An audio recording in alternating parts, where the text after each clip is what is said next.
The restaurant smelled like old money and new secrets, a heady mixture of truffle oil, aged wine, and the kind of cologne that cost more than my monthly rent. I balanced 3 plates on my left arm, the porcelain edges digging into my skin as I navigated between tables draped in white linen that probably cost more to clean than I made in a week. My feet ached in the cheap black flats I'd bought at a discount store, the soles so thin I could feel every crack in the marble floor beneath me. "Table 7 needs water," Marcus hissed as I passed the bar, his eyes darting nervously toward the corner booth. "And for God's sake, Sophia, don't stare." I didn't ask what he meant. In the 3 months I'd worked at Castellanos, I'd learned that some questions were better left unasked. The restaurant attracted a certain clientele, the kind who arrived in black cars with tinted windows, who spoke in low voices and left cash tips that could feed me for a month. The kind who made Marcus's hands shake when he poured their wine, but I needed this job. After my father's death 6 months ago, leaving behind nothing but hospital bills and a 1-bedroom apartment in the worst part of Brooklyn, I couldn't afford pride. My literature degree hung on the wall at home, mocking me every morning as I pulled on this ridiculous uniform. A black dress that was supposed to look elegant, but just made me feel like I was playing dress-up in someone else's life. The evening shift was always the worst. That's when they came. I felt him before I saw him. The temperature in the room seemed to drop, conversations faltering mid-sentence as the front door opened. I was refilling a water glass at table 4 when the shift happened. That subtle change in atmosphere that made my skin prickle with awareness. Everyone in the restaurant suddenly became very interested in their plates. I glanced up, and my breath caught. He moved through the restaurant like he owned it, which, according to kitchen gossip, he probably did. Tall, easily over 6 feet, with dark hair swept back from a face that could have been carved from Carrara marble. His suit was charcoal gray, perfectly tailored to broad shoulders that suggested violence kept barely in check, but it was his eyes that trapped me. Dark, almost black, and utterly cold as they swept the room with the practiced ease of a predator assessing his territory. 2 men flanked him, built like refrigerators in expensive suits, their eyes constantly moving, cataloging exits and threats. One spoke into his wrist, and I realized with a start that he was wearing an earpiece. The maitre d' appeared from nowhere, nearly tripping over himself to escort them to the corner booth. The one that was always kept empty, even on our busiest nights, the one Marcus had warned me about. I turned back to my table, willing my hands to stop shaking as I poured water. This wasn't my business. I was just the waitress. Invisible to men like that. I would keep my head down, do my job, and... "Sophia." Marcus's voice was tight with panic. "Table 7. Now." My stomach dropped. "What?" "No, someone else can." "Antonio called in sick. You're the only one available." His fingers dug into my arm, his face pale. "Just take their order. Don't ask questions. Don't make small talk. And whatever you do, don't what?" But Marcus was already pushing me forward. A leather-bound menu thrust into my trembling hands. The walk to table 7 felt like miles. I could feel eyes on me, not just his, but everyone's. The entire restaurant seemed to be holding its breath, watching to see what would happen to the foolish girl who'd drawn the short straw. Up close, he was even more devastating and terrifying. The scent of his cologne hit me first. Something dark and expensive, cedar and bergamot with an underlying note of danger. He sat with his back to the wall, one arm draped casually over the booth. But there was nothing relaxed about him. Every line of his body spoke of coiled tension, of violence waiting for an excuse. His companions flanked him like silent sentinels, their faces expressionless. "Good evening, gentlemen." My voice came out steadier than I'd expected, though I couldn't quite meet his eyes. "My name is Sophia, and I'll be taking care of you tonight. Can I start you with something to drink?" Silence. I forced myself to look up and immediately wished I hadn't. Those black eyes were fixed on me with an intensity that made my skin burn. Not with attraction, or not just attraction. There was curiosity there, and something else I couldn't name. Something that made me feel like a butterfly pinned to a board. "Sophia." He spoke my name like he was tasting it, his voice deep and accented. Italian, definitely, but smoothed by years of American business. An interesting choice. Greek wisdom for an Irish girl. I blinked. I'm actually half Italian, sir. My mother... I cut myself off, heat flooding my cheeks. Marcus had said no small talk. What can I get you to drink? The corner of his mouth twitched. It wasn't quite a smile, but it transformed his face, making him somehow more dangerous. Half Italian. Then perhaps you can recommend something. What would you drink, Sophia, if you could afford anything on our menu? The question felt like a trap. One of his men, the one with a scar bisecting his left eyebrow, made a low sound that might have been a warning. But the man in the middle, the one who commanded the room without saying a word, simply waited, his dark eyes never leaving my face. I'm not really a wine person, sir. No? He leaned forward slightly, and I caught another wave of that cologne mixed with something else, leather and gunpowder and mint. What are you, then? I'm more of a coffee person, with lots of sugar. The words tumbled out before I could stop them, and I wanted to die. Here I was, standing in front of what was clearly a very dangerous, very powerful man, and I was babbling about coffee like an idiot. But instead of anger, something flickered in those dark eyes. Amusement, maybe, or interest. Coffee with lots of sugar. He repeated my words slowly, like he was memorizing them. A simple pleasure. Honest. He glanced at his companions. We'll have the Barolo, the 2015, and bring the lady coffee, with lots of sugar. Oh, no, I couldn't possibly. It wasn't a request. The words were soft, but they carried the weight of absolute authority. This was a man who didn't ask twice.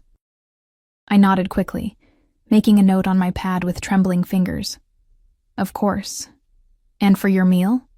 Whatever the chef recommends. He waved a hand dismissively, then paused. But first, I have a question for you, Sophia. Everything in me screamed to run, but my feet stayed rooted to the marble floor. Yes, sir? He leaned back, his fingers drumming once on the table, a heavy gold ring catching the light. You seem like an intelligent woman. Educated even. What's a girl like you doing working in a place like this? The question caught me off guard. It was too personal, too probing. And yet, there was genuine curiosity in his voice. I needed a job, I said simply. My father, he died. Medical bills. I had to drop out of my master's program. Something shifted in his expression. It was subtle. A slight softening around his eyes, a barely perceptible nod. Like he understood loss. Like maybe, underneath all that power and danger, he was human after all.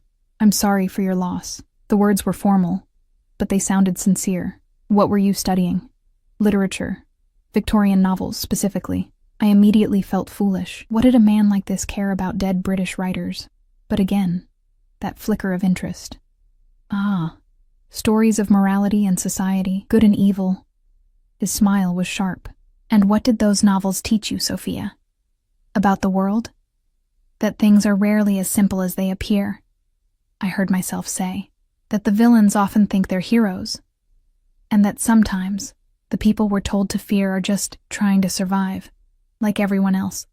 The silence that followed felt heavy, weighted with meaning I didn't understand. His companions exchanged glances. One leaned in, whispering something urgent in rapid Italian.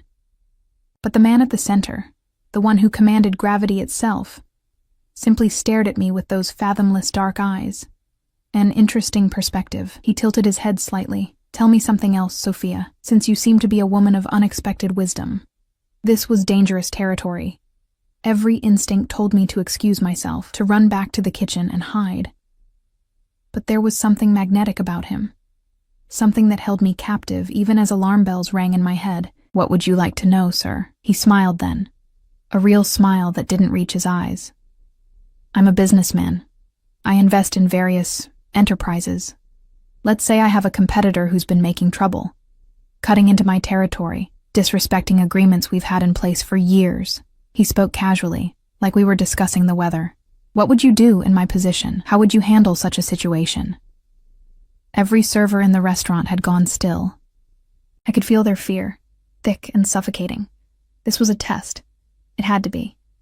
But of what? I didn't know. My mouth was dry. I don't know anything about business, sir. Humor me. The words were soft, deadly.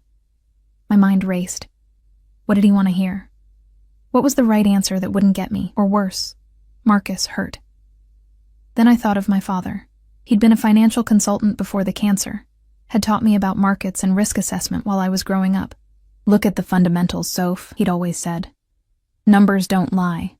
If it were me, I said slowly, I'd look at why they're cutting into your territory. Are they offering something you're not? Better prices? Better service? I swallowed hard. Competition usually means there's a gap in the market. Maybe instead of handling them, you could figure out what that gap is and fill it yourself. Make them irrelevant. The silence was absolute. I'd made a terrible mistake. I'd spoken to him like he was a normal person, like this was a normal conversation. I'd forgotten that men like him didn't ask for advice. They gave orders. I should get your drinks, I stammered, backing away. I'm sorry. I didn't mean to. Wait. I froze. He was staring at me like he'd never seen me before, like I'd just said something profound instead of idiotic. His fingers had stopped drumming. His companions had gone very, very still. What's your last name, Sophia? Russo, sir. Russo. He repeated it, something unreadable crossing his face. And your father, what was his name? Antonio Russo. He was a financial consultant before he got sick. The man's jaw tightened. One of his companions leaned in again, whispering urgently, but he waved him away with an impatient gesture. Antonio Russo. His voice had gone quiet, dangerous. I knew that name. Years ago. He did some work for certain people. Good work. Honest work, in a business that rarely sees honesty. I didn't know what to say. My father had never talked much about his consulting clients, had always kept his work separate from his family. But now, standing here, I wondered what secrets he'd kept. I'll get those drinks, I managed, and this time he let me go. I practically ran to the bar, my heart hammering so hard I thought it might burst. Marcus grabbed my arm as I approached. What did you say to him? His fingers dug into my skin. Sophia, what did you... I just answered his question. My hands shook as I pulled away. Marco, who is he? Marcus looked at me like I'd grown a second head. You really don't know. Know what? He glanced toward table 7, then back at me, his face pale. That's Dante Moretti. He owns half of New York. The other half is too afraid of him to admit he owns that too. The name hit me like a physical blow. Even I, in my small, sheltered world, had heard whispers of the Moretti family. They were old money and new power, the kind of organization that made the news when someone was found floating in the East River. Oh God, my legs went weak. Oh God, Marco, I told him... I couldn't even finish the sentence. I'd lectured a Mafia boss about business strategy. I'd practically given him advice on how to handle his enemies. I was dead. I was absolutely dead. What did you tell him? Marco hissed. But before I could answer, the sommelier arrived with the Barolo, his hand steady despite his obvious nervousness, and my coffee.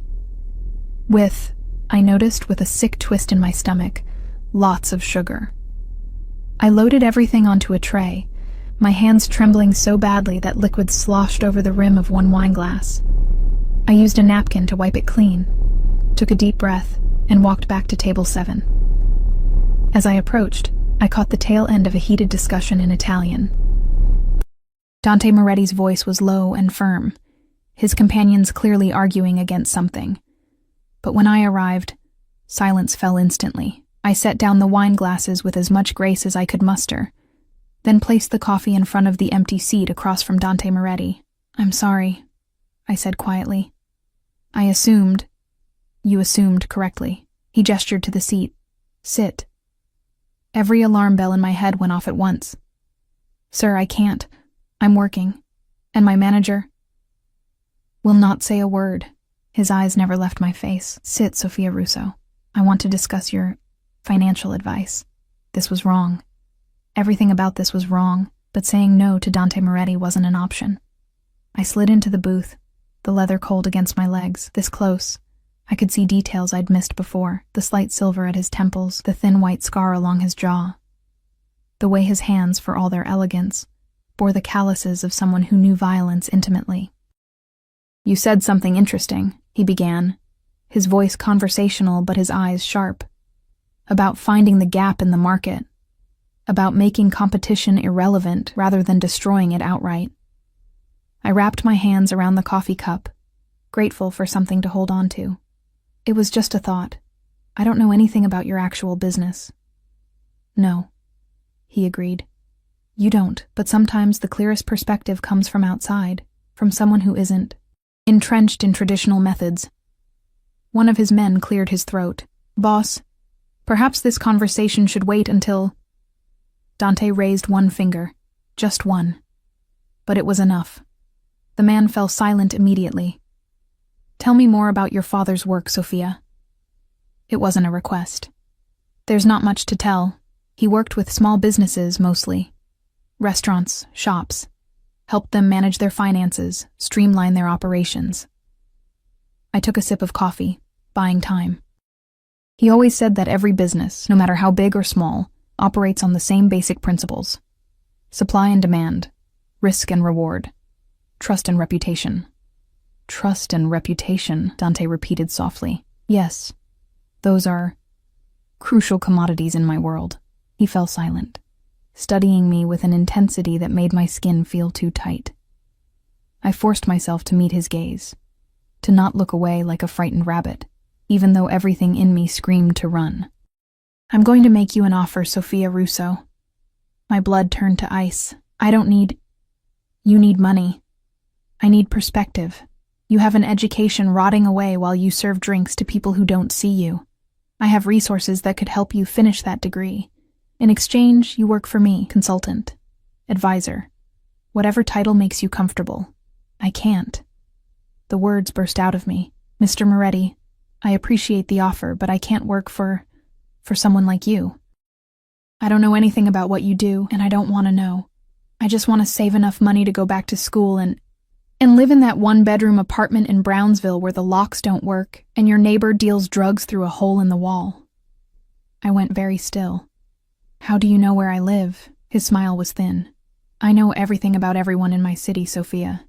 It's how I've survived this long, which is why I know that you walk home alone at midnight 3 nights a week, that you've been eating ramen for dinner because you can't afford anything else, and that you're exactly 2 months behind on your father's medical bills." Horror and anger warred in my chest. "You've been watching me? Information is currency." He shrugged, unconcerned by my obvious distress. "And you, Sophia Russo, are far more interesting than you realize. Your father did work for my father, years ago. Good, honest work. He never asked questions, never tried to leverage his knowledge. When my father died, your father sent flowers. Not many people dared to show that kind of respect. I hadn't known. Dad had never mentioned any of this." "So yes," Dante continued, "I've been aware of Antonio Russo's daughter. And when I heard you'd taken a job here at my restaurant, I was curious." "This is your restaurant?" "I own many things, Sophia. This is just one of them." He leaned forward, his cologne washing over me. "And now I'm offering you a chance to own something too. Security, education, a future that doesn't involve worn-out shoes and men who don't see you." "And what would you own?" I shot back, surprising myself with my boldness. "What would you get out of this arrangement?" For the first time, something like approval flickered across his face. Honesty, fresh perspective. Someone who isn't afraid to tell me when I'm wrong, and Sophia, based on this conversation, I believe you would be brave enough to do exactly that. He paused. "And perhaps a chance to repay a debt to a good man who showed my family respect when few others did." It was a trap. It had to be. Men like Dante Moretti didn't make offers out of kindness or sentimentality. There was always an angle, always a price. But God help me. I was drowning in debt and desperation, and he was offering me a life raft. "I need to think about it," I whispered. "Of course." He reached into his jacket. I flinched involuntarily, and shame burned through me when I realized what I'd thought he was reaching for, and pulled out a business card. Heavy cardstock, simple black text, just a name and a phone number. "You have 3 days. Call me with your answer. I took the card with numb fingers, the paper feeling like it weighed 1,000 pounds. And Sophia? His voice dropped lower, more intimate. Don't run. Don't try to disappear. It won't work, and it will only make things complicated. It wasn't a threat. Not exactly. But the implication was clear. I nodded, not trusting my voice, and stood on shaking legs. As I walked away, I could feel his eyes on me, heavy as a physical touch. I made it to the bathroom before my legs gave out completely. I sat on the closed toilet lid, my head in my hands, trying to process what had just happened. 3 days. I had 3 days to decide if I was going to sell my soul to the devil, or if, maybe, I already had. I didn't sleep that night. The business card sat on my nightstand like a coiled snake, innocent white cardstock that somehow radiated menace in the darkness of my studio apartment. Every time I closed my eyes, I saw Dante Moretti's face. Those black eyes that seemed to see straight through me, that thin smile that promised both salvation and damnation. 3 days. The morning light filtering through my threadbare curtains felt like an accusation. I'd called in sick to the restaurant, unable to face the gossip and questions that would inevitably follow last night's scene. Marcus had sent me 6 increasingly frantic text messages, each one more desperate than the last. What did he say to you? Sophia, people are talking. Mr. Castellano wants to know if there's going to be trouble. Please just tell me you're okay. I didn't answer any of them. What could I possibly say? Instead, I sat at my kitchen table, a card table I'd found on the street and cleaned up, and spread out my bills. Medical debt, $47,000. Rent, 3 months behind. And my landlord had started leaving increasingly threatening notes under my door. Student loans, deferred. But the interest was compounding daily. Utilities. I'd been washing dishes in cold water for 2 weeks because I couldn't afford to fix the hot water heater. My father's life insurance had covered the funeral and nothing else. His consulting business had died with him, clients disappearing like smoke once word got out that Antonio Russo was gone. I picked up Dante's card, turning it over in my fingers. The paper was thick, expensive, quality. Just like everything else about him. You have an education rotting away while you serve drinks to people who don't see you. The words stung because they were true.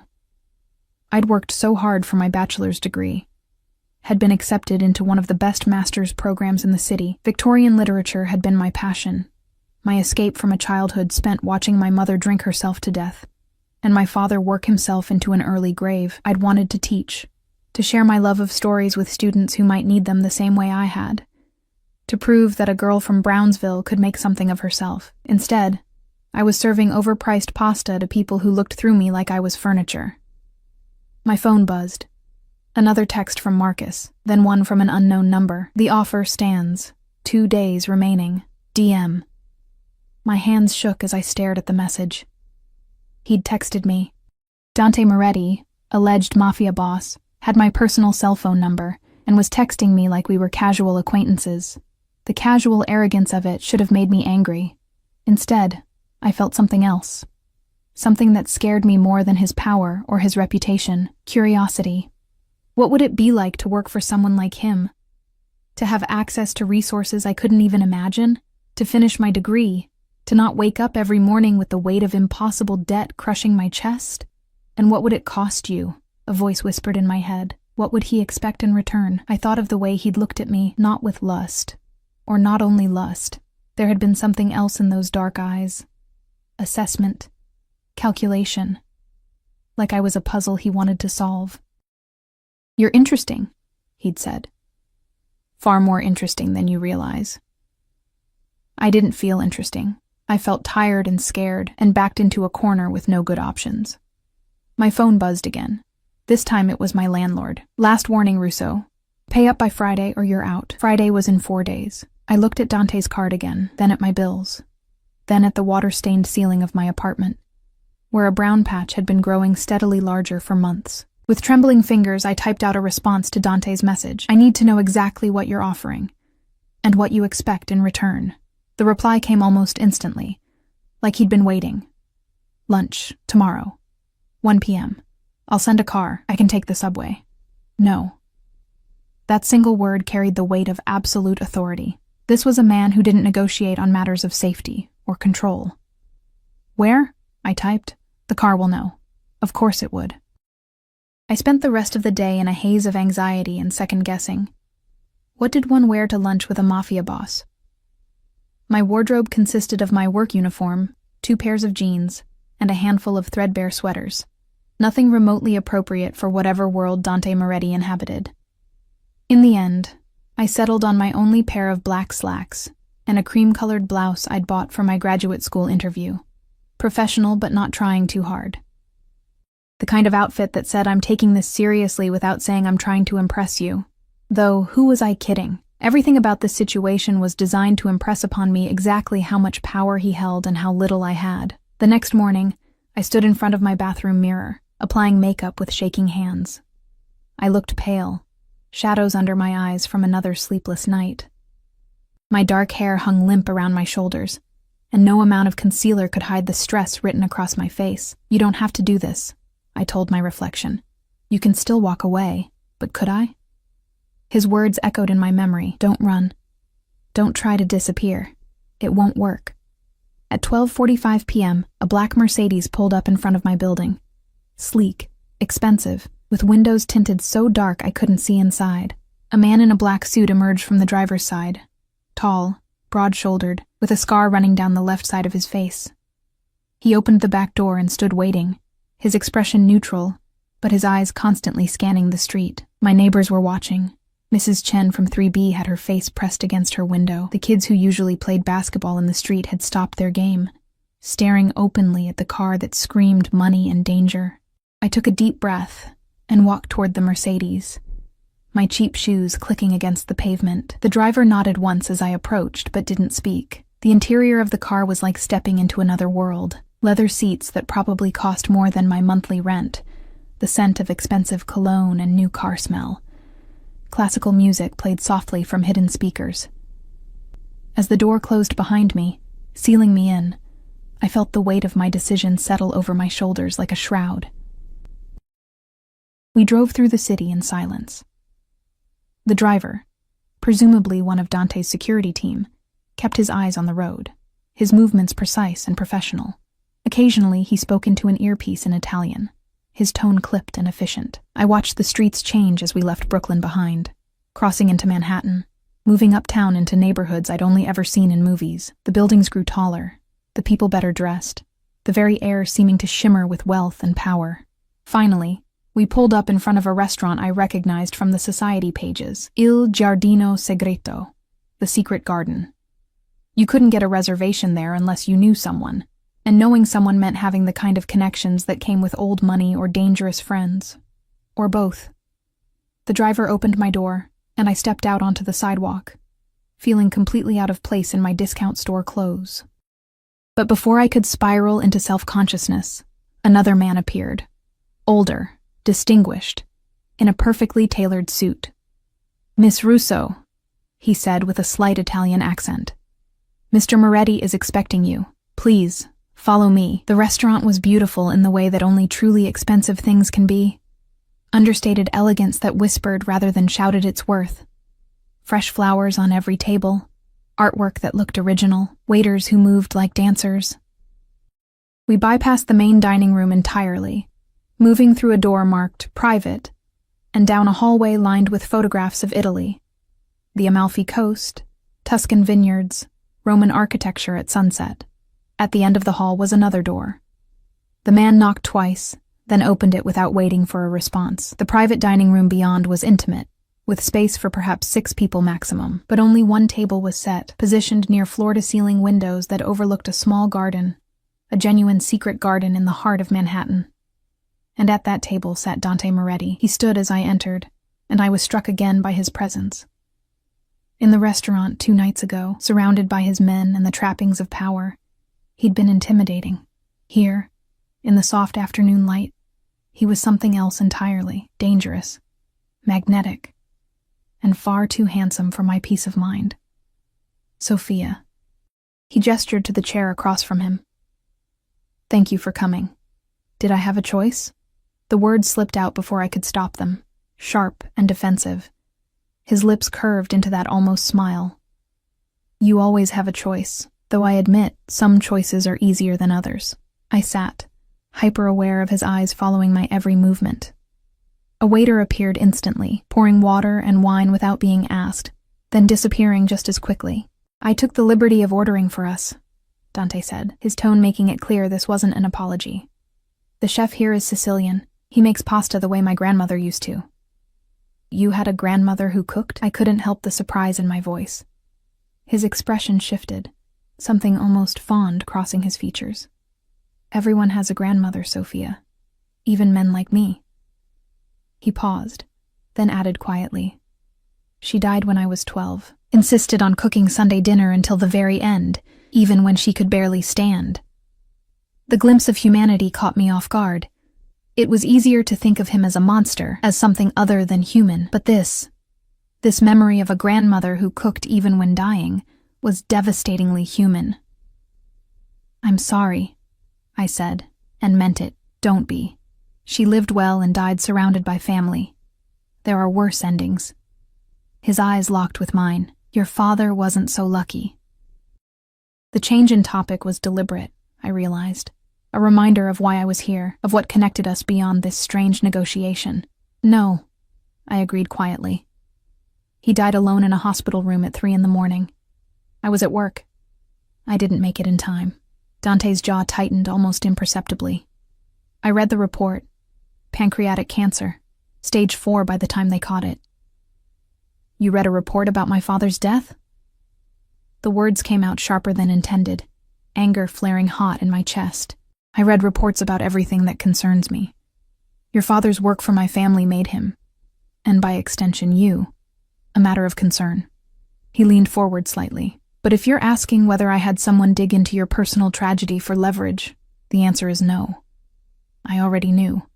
I sent flowers to the funeral." I blinked, memories surfacing. There had been flowers. An enormous arrangement of white lilies with no card, just a single word. Rispetto. Respect. That was you? That was me. He picked up his wine glass, studying the deep red liquid. "Your father was a good man in a world that doesn't reward goodness. He had opportunities to betray confidences, to sell information to my family's enemies. He never did. That kind of integrity is rare, worth remembering." The food arrived then. Homemade pasta with a simple tomato sauce, crusty bread, a salad of bitter greens. It smelled like heaven and looked nothing like the pretentious dishes served in the main dining room. "Eat," Dante commanded gently. "Then we'll talk business." The pasta was perfect, al dente, the sauce rich with the sweetness of San Marzano tomatoes and fresh basil. I hadn't realized how hungry I was until the first bite hit my tongue, and then I had to force myself to eat slowly, to not shovel food into my mouth like a starving animal. Dante watched me with those dark, unreadable eyes, eating his own meal with the casual elegance of someone who'd never had to worry about where his next meal would come from. "You like it?" he observed. Not a question. "It's wonderful," I admitted. "I haven't had real Italian food since—" I trailed off, the memory suddenly painful. My father used to make Sunday dinner. Nothing fancy, but he'd learned from his mother. She came over from Sicily in the 50s. "What did he make?" The question surprised me with its genuine interest. "Braciole." He'd spend hours on the sauce, rolling the meat just so. Said it wasn't about the recipe, but about the patience. I smiled despite myself. I never learned. I kept saying I'd have him teach me after I finished school. But there was no after, Dante said quietly. No, there wasn't. We ate in silence for a few moments, and I found myself relaxing slightly. This felt almost normal. Two people sharing a meal, talking about family and food. If I ignored the security outside the door, the obvious wealth surrounding us, the fact that I was having lunch with one of the most dangerous men in New York, it could have been pleasant. But I couldn't ignore those things. And Dante Moretti wasn't about to let me forget them. He set down his fork, dabbed his mouth with a linen napkin, and leaned back in his chair. The shift in his posture was subtle, but unmistakable, business mode. "Let me be very clear about what I'm offering you, Sophia." His voice was calm, measured, the voice of a man used to negotiating deals worth millions. I want you to work as a financial consultant for my legitimate businesses. I own restaurants, real estate holdings, construction companies, import-export operations. All legal, all requiring the kind of analysis and strategic planning your father specialized in. Legitimate businesses, I repeated, the skepticism clear in my voice. His mouth curved. You don't believe me. I believe that men in your position don't usually need to send armed guards to pick up their financial consultants. Touché. He inclined his head slightly, acknowledging the point. Let me rephrase. I own many businesses. Some of them are entirely legitimate and could benefit from fresh perspective. Those are the businesses you would work with. The rest, he shrugged. You would have no contact with, no knowledge of, and no responsibility for. Plausible deniability, protection, he corrected. For both of us, what you don't know can't hurt you, or be used against you. I took a sip of water, buying time to think. And the pay? $60,000 a year to start. Health insurance. And I'll pay off your father's medical debt in full. I nearly choked on my water. $60,000 was more than I'd make in 3 years serving tables. And the medical debt. God, that alone was worth more than I could imagine. That's too much, I said automatically. For basic financial consulting, that's market rate for someone with your education and your father's reputation. Dante interrupted smoothly. And before you argue, understand that I'm not being generous. I'm being practical. Underpaid employees become resentful. Resentful employees become security risks. I pay well because loyalty is expensive, and betrayal is more expensive still. The casual way he spoke about loyalty and betrayal sent a chill down my spine. This was a man who'd clearly dealt with both. What about school? I asked. You mentioned helping me finish my degree. You'll work 20 hours a week, flexible schedule around your classes. When you graduate with your master's, we'll renegotiate your salary and position. He paused. Assuming you want to continue working for me. It was almost too good to be true. Which meant it probably was. What's the catch? I asked bluntly. There's always a catch. Something flickered in his eyes, approval maybe. The catch is that you work for me, Sophia. That means you represent my interests. You don't discuss my business with anyone outside my organization. You don't ask questions about things that don't concern you. And you understand that once you're in... He leaned forward, his voice dropping lower. It's very difficult to get out. There it was. The trap I'd been waiting for. You're asking me to sell my soul, I said quietly. I'm asking you to sell your skills, he corrected. Your soul is your own. What you do with it is your choice. He held my gaze. But let's be honest about your options. You can keep serving tables, falling further into debt, watching your dreams die slowly. Or you can take what I'm offering, financial security, education, a future. Under your control, under my protection, he said. There's a difference. Is there? Yes. The single word was firm, absolute. Control is about power over someone. Protection is about keeping them safe from those who would use power against them. He paused. Your father understood that distinction. It's why he worked for my family without ever becoming part of my family. I wanted to argue, to point out all the ways this was manipulation dressed up as opportunity. But the truth was, he was right about my options. I was drowning, and he was offering me a lifeline. The fact that the lifeline came with strings attached didn't make it any less real. I need time to think, I said finally. You have until tomorrow night. After that, the offer expires. His tone made it clear this wasn't negotiable. I'm a patient man, Sophia, but I'm also a busy one. I can't wait indefinitely for you to decide if you want to save yourself. The waiter returned with espresso and small pastries, sfogliatelle, the crispy layered shells filled with sweet ricotta that my grandmother used to make. Another calculated move, I realized. Everything about this lunch was designed to make me comfortable, to remind me of family and tradition, to blur the lines between business and personal. And damn him, it was working. Can I ask you something? I ventured, picking up the tiny espresso cup. You can ask. Whether I answer is another matter. Why me? Really? There are plenty of financial consultants in New York. People with more experience, better credentials. Why go to all this trouble for a waitress with a half-finished degree? Dante was quiet for a long moment, his fingers drumming once on the table, that heavy gold ring catching the light again. I noticed details I'd missed before.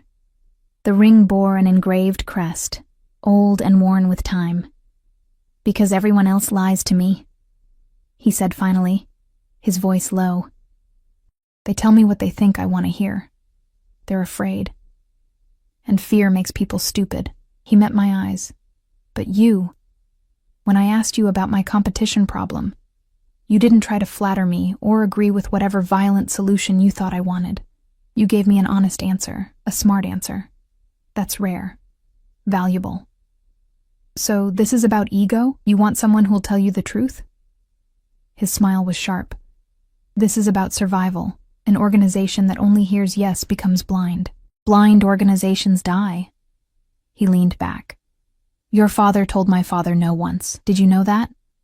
I shook my head. My father wanted to invest in a restaurant chain. Your father looked at the numbers and said it was a bad investment, that the market was oversaturated. My father was furious. Insisted he do it anyway. Dante's expression was distant, remembering. The chain went bankrupt within 2 years. Cost my father millions. And you know what he said? What? I should have listened to Antonio. He never forgot that. And when he needed advice after that, he always called your father first. Dante's eyes refocused on me. I want what my father had, someone who isn't afraid to tell me when I'm wrong. Someone who looks at problems differently than I do. It was the most honest thing he'd said since I'd arrived, and it terrified me because it made sense. Because it made him seem human rather than monstrous. Because it made this whole situation feel less like a trap and more like an actual opportunity. I should go, I said, standing abruptly. I need to think. Dante stood as well, moving around the table with fluid grace. He was close now, close enough that I could smell his cologne again, could see the silver threading through his dark hair at the temples. Think carefully, Sophia, he said softly. But don't think too long. The world doesn't wait for us to be ready. It moves, and we either move with it or get crushed beneath it. He pulled something from his jacket pocket. An envelope, thick and cream-colored. Your father's medical bills, paid in full. Regardless of your answer tomorrow. I stared at the envelope like it might bite me. I can't accept that. Not if I'm not going to work for you. Consider it a gift. Respect for your father's memory. He pressed it into my hands. No strings, no obligations. Just one less burden for you to carry. The envelope felt heavy, weighted with implications I couldn't begin to understand. This wasn't generosity. Men like Dante Moretti didn't do things without reason. But God, the thought of being free from that debt, of not waking up every morning to collection calls and threatening letters. Thank you, I whispered, hating how much I meant it. His hand came up, and I flinched involuntarily, but he only tucked a strand of hair behind my ear, his touch surprisingly gentle. Go home, Sophia. Think about what you want your life to look like in 5 years, then call me with your answer. The driver was waiting outside, standing beside the Mercedes like a silent sentinel. The ride back to Brooklyn passed in a blur, my mind spinning with everything Dante had said, everything he'd offered, everything I stood to gain or lose. When I finally climbed the stairs to my apartment, I felt exhausted, wrung out, like I'd just survived an interrogation rather than a lunch. I opened the envelope. Inside were receipts marked paid in full for every medical bill. $47,000 gone with the stroke of a pen, and a handwritten note in elegant script. Your father would want you to be free. The choice is yours. DM. I sat on my second-hand couch and cried. I called him the next morning. The decision had come to me at 3 a.m., staring at my water-stained ceiling while sirens wailed somewhere in the distance, and my neighbor's bass thumped through the thin walls. I'd thought about my father, about the dreams he'd had for me, about the last conversation we'd had in that sterile hospital room. Don't waste your life being afraid, Soph, he'd whispered, his hand cold in mine. Take chances. Live big. This wasn't exactly what he'd meant, but it was a chance. and God knew my current life wasn't living big. It was barely living at all. Dante answered on the first ring, his voice alert despite the early hour. Sophia. I'll do it, I said before I could change my mind. I'll work for you. But I have conditions. A pause. Then, I'm listening. I want everything in writing. Contract, salary, job description. All of it legal and official. My voice was steadier than I felt. And I want to start with a 6-month trial period. If it's not working out, either of us can walk away. No. The flat refusal caught me off guard. What do you mean, no? I mean contracts can be subpoenaed. Written agreements become evidence. In my world, Sophia, a handshake is worth more than 1,000 pages of legal documents. His voice was firm, but not unkind. As for walking away, once you're in, you're in. But I can promise you this. As long as you're loyal to me, I'll be loyal to you. That's worth more than any contract. It should have been a red flag. It should have sent me running. But something in his voice, that absolute certainty, that old world code of honor, made me believe him. Okay, I heard myself say. When do I start? Today. I'm sending a car at 10. Bring whatever you need for the next week. A week? I thought. You'll be staying at one of my properties while we get you situated. Safer that way.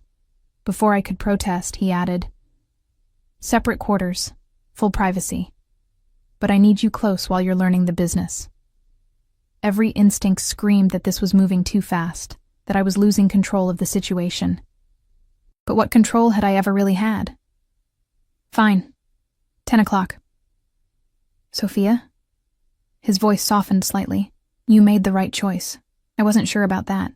But I'd made a choice, and that was something. The black Mercedes arrived precisely at 10, this time driven by a different man, younger, with kind eyes and a professional demeanor that somehow felt less threatening than the scarred driver from yesterday. Miss Russo, I'm Marco. I'll be your primary driver while you're working for Mr. Moretti. He took my battered duffel bag, everything I owned fit into one bag, which was depressing, and held open the car door. Mr. Moretti asked me to assure you that you're safe. Nothing will happen to you under our protection. It was meant to be comforting. Instead, it reminded me that I was now someone who needed protection. We drove north, out of Brooklyn, through Manhattan and into Westchester County. The landscape changed gradually. Concrete giving way to trees, cramped buildings replaced by sprawling estates hidden behind stone walls and iron gates. Finally, we turned onto a private road that wound through manicured grounds before ending at a house that made my breath catch. It wasn't a house. It was a mansion. All stone and glass, modern architecture blending seamlessly with classical Italian design. Gardens stretched in every direction, and I could see a pool glittering in the distance. This is where I'm staying? My voice came out as a squeak. Marco smiled. The guest house, actually. This is Mr. Moretti's private residence.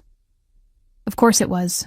The guest house turned out to be a small cottage near the back of the property. Small, being relative, since it was still bigger than any apartment I'd ever lived in. 2 bedrooms, a full kitchen, a living room with windows overlooking a rose garden.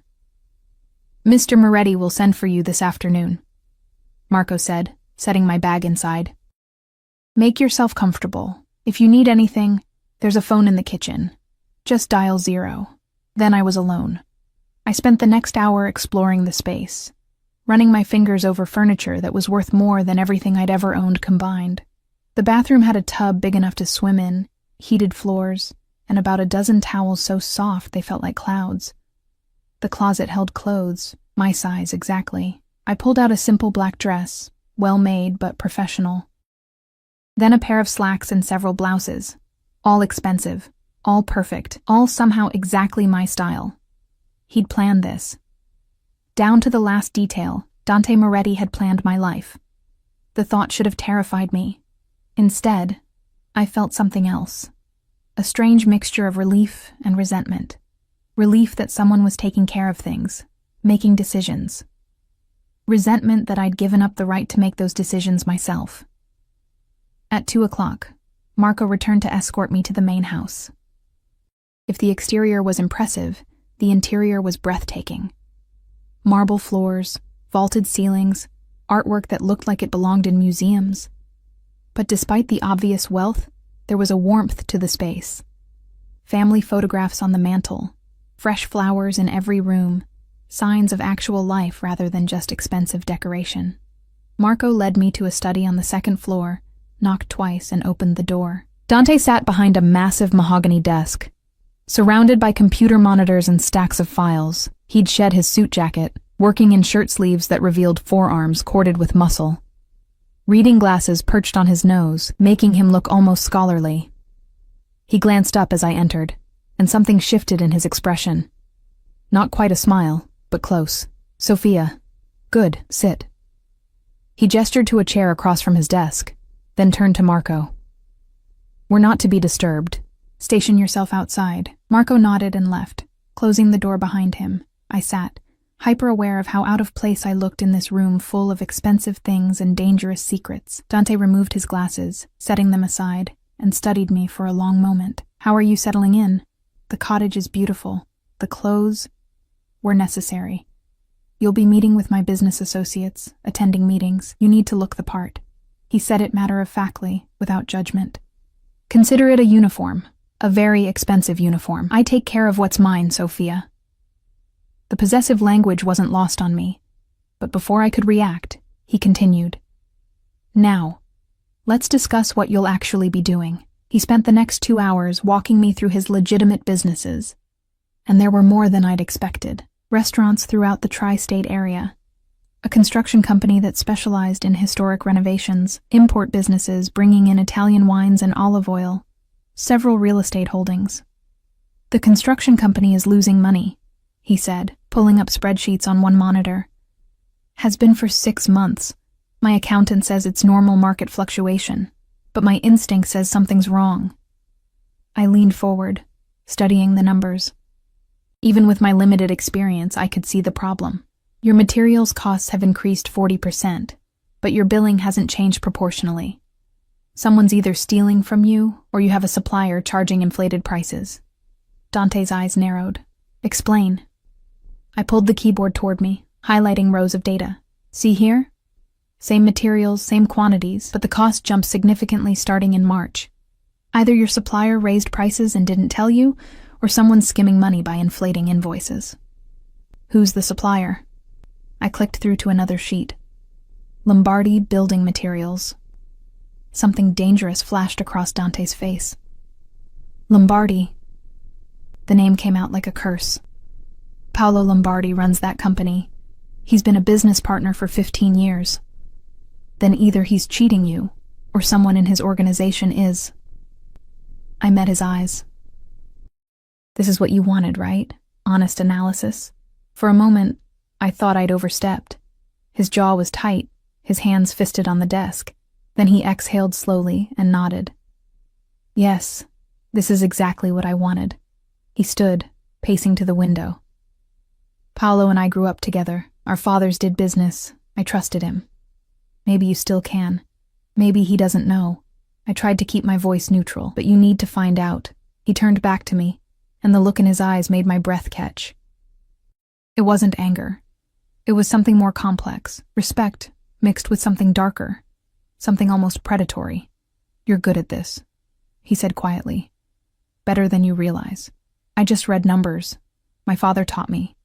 "Your father taught you well." He returned to his desk, but instead of sitting, he leaned against it, close enough that I could smell his cologne. "I'm going to tell you something, Sophia, because you need to understand the world you've entered. Paolo Lombardi isn't just a business partner. He's connected. Not to my family specifically, but to others. If he's stealing from me, it's not a simple matter of firing a supplier. What does that mean? It means there could be consequences. Politics, alliances that get tested." His voice was matter-of-fact, discussing potential violence like it was a weather forecast. "Which is why I need you to be very sure about this analysis, because once I act on it, there's no going back." The weight of responsibility settled over me like a lead blanket. This wasn't just consulting. This was potentially triggering events I couldn't begin to understand, couldn't control. "I'm sure about the numbers," I said carefully. "What you do with that information is your decision." "No." He leaned closer, and I caught my breath. "It's our decision now. You work for me, Sophia. That means we're partners in this. I need to know I can trust your judgment. Not just your math skills, your judgment. I barely know you, I whispered. How can you trust me with something this important? Because your father was trustworthy. Because you walked away from easy money when you could have lied to me at the restaurant. Because everything I've learned about you says you're honest. He paused.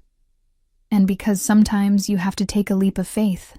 His hand came up, cupping my cheek with surprising gentleness. His palm was warm, calloused, the touch sending electricity through my skin. I'm taking a chance on you, Sophia Russo. Don't make me regret it. Then he stepped back, the moment broken, all business again. I want you to dig deeper into the Lombardi account. Every invoice, every transaction for the past year.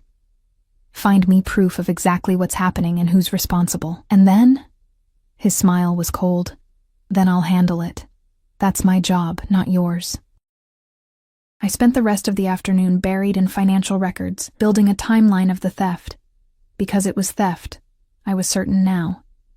Someone at Lombardi Building Materials had been systematically inflating invoices, skimming money off the top, and betting that no one would notice in the chaos of a busy construction company. They'd been right. Until now.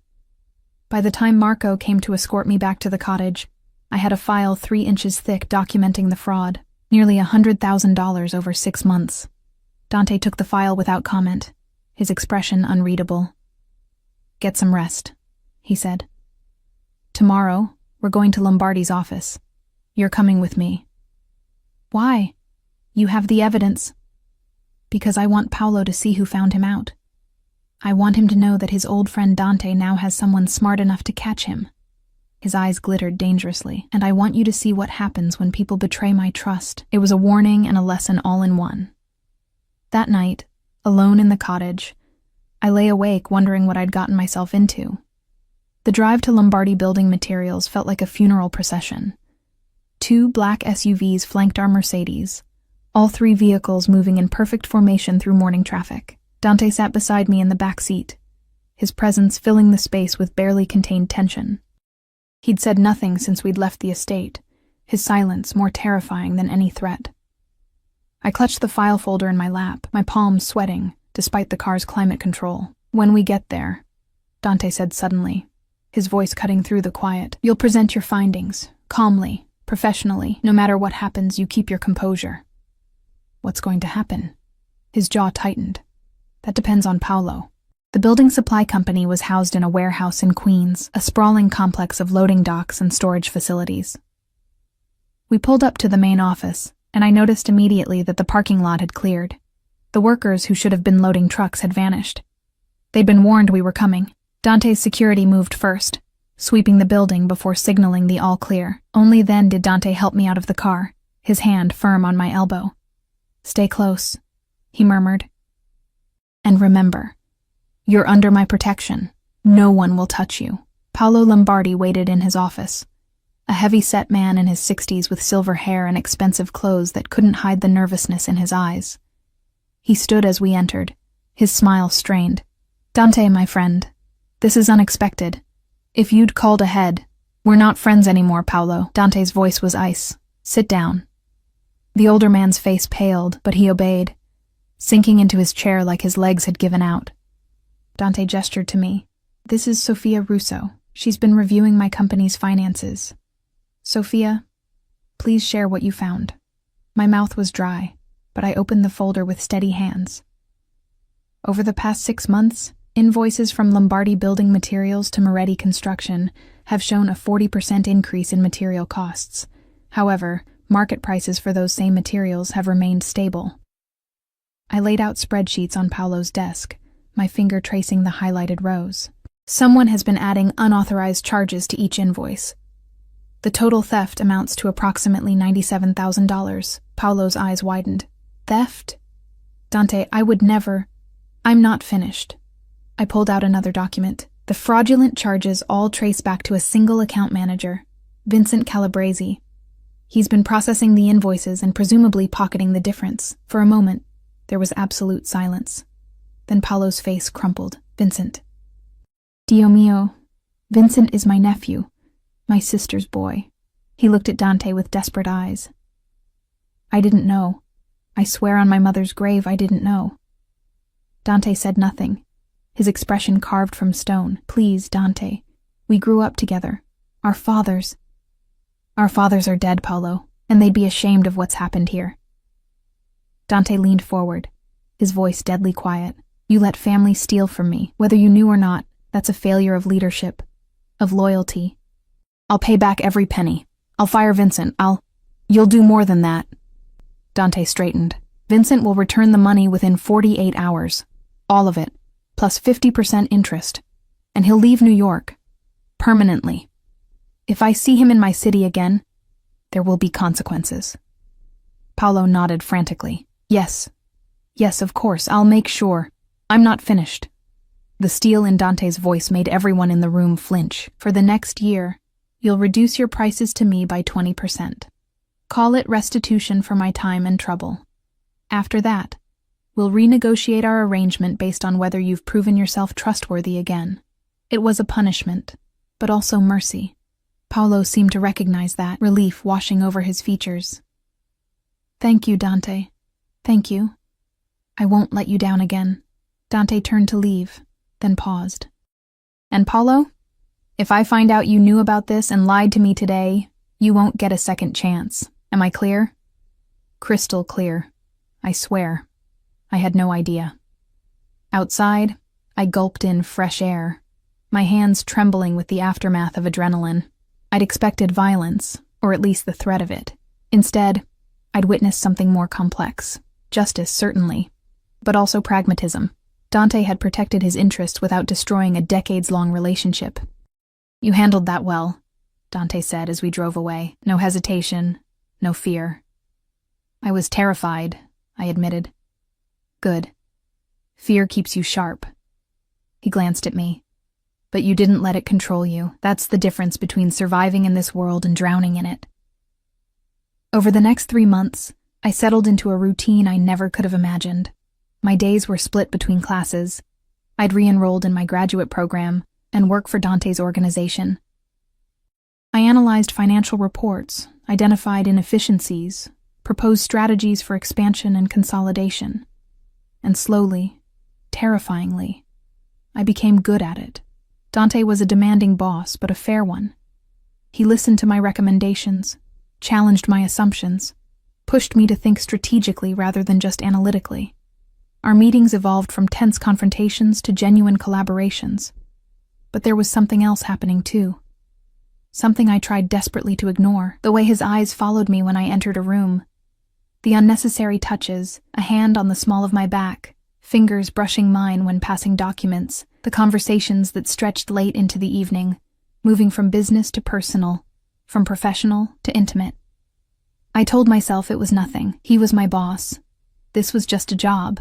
But I was lying to myself. It came to a head on a cold November evening.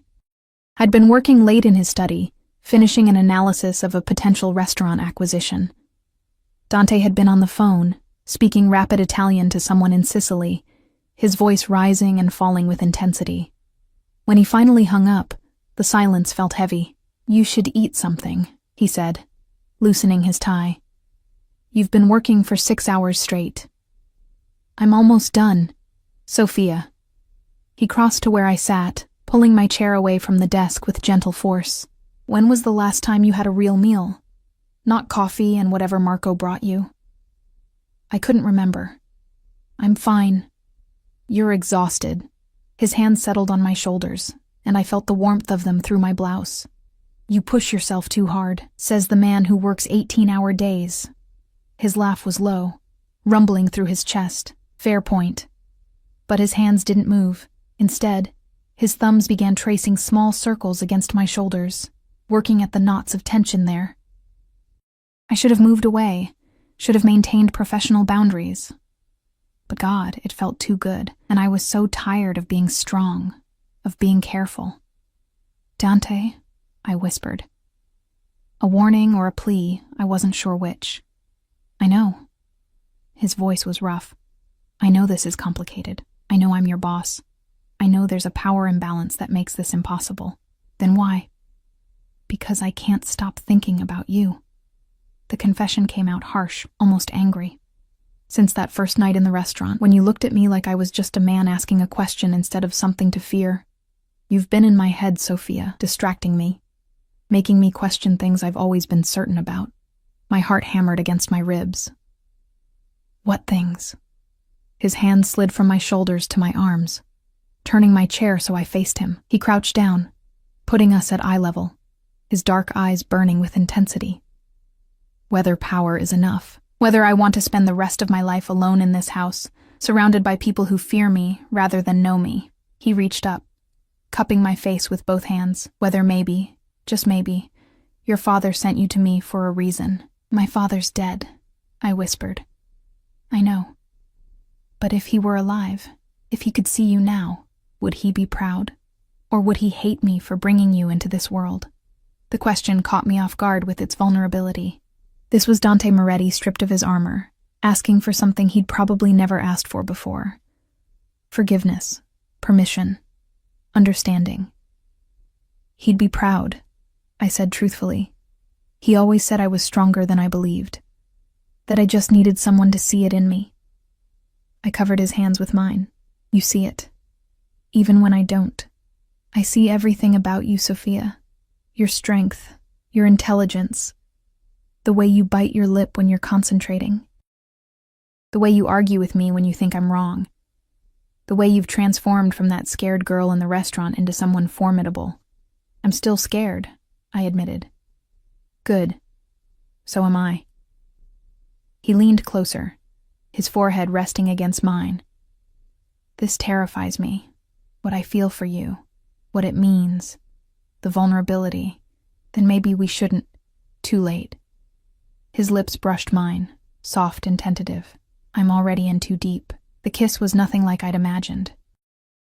Not forceful or demanding, but gentle, almost reverent, like I was something precious that might shatter if handled too roughly. When we finally pulled apart, we were both breathing hard.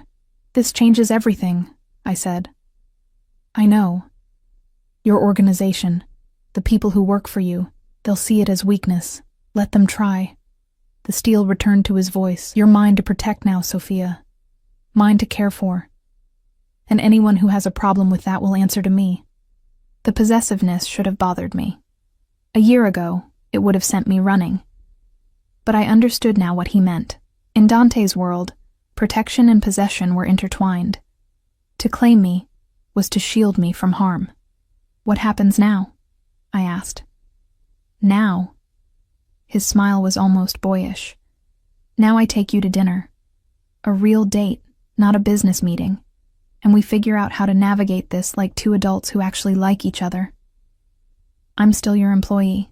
Then I'll give you a raise. He pulled me to my feet. And before you argue about ethics, Sophia, I own the company. I make the rules. And my rule is that I'm allowed to court the brilliant, beautiful woman who saved my construction business and called me out on my bullshit. I couldn't help laughing. Court? Who says court anymore? I do. Because you deserve courting. Romance. All the things women want and men like me rarely provide. His expression turned serious. I can't promise you a normal life. There will always be danger.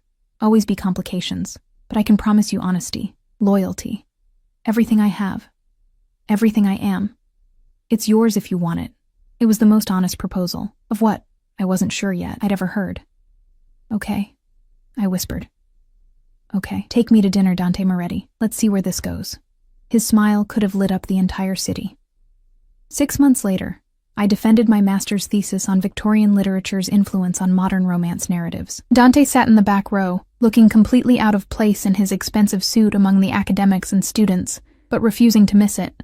When I finished, when the committee congratulated me on an excellent defense, I looked back and found him watching me with naked pride. That night, he proposed. Actually proposed, with a ring that had belonged to his grandmother, the one who'd cooked Sunday dinners until she couldn't stand. Marry me, he said. No preamble, no flowery speech, not because I own you or control you, but because I love you, because you make me better, because I want to spend the rest of my life being challenged and questioned and occasionally lectured about financial inefficiency. I laughed through tears. That's the worst proposal I've ever heard. Then let me try again. He pulled me close, his voice soft. Sophia Russo, you walked into my life by accident and became my purpose. You see me, really see me, and you don't flinch. You argue with me when I'm wrong and support me when I'm right. You're brilliant and brave, and everything I never knew I needed. Please, for the love of God, say you'll marry me. Yes, I whispered. Yes, I'll marry you. We married 6 months later in a small ceremony in the garden where we'd had that first lunch. No mob spectacle, no huge wedding, just family. Both his blood family and the extended family of his organization, and the few friends I'd maintained from my old life. My father wasn't there to walk me down the aisle, but I felt him anyway, felt his approval in the warm breeze, in the scent of the roses he'd loved. Take chances, Soph. Live big. I had, and God help me. I'd never been happier. Dante wasn't perfect. His world wasn't safe or simple. There were still dangers, still complications, still moments when I questioned the life I'd chosen. But every night I came home to a man who valued my mind as much as my heart, who asked my opinion on business decisions and actually listened, who'd kept his promise of loyalty and protection. And every morning, I woke up next to someone who saw me, really saw me, and loved what he found. I'd come to that restaurant a broken, desperate girl serving drinks to people who didn't see her. I'd left as a woman who'd found her strength, her voice, and against all odds, her future. Sometimes the right choice is the terrifying one. Sometimes salvation comes from the most unexpected places. And sometimes, just sometimes, the dangerous man in the corner booth turns out to be exactly what you needed all along.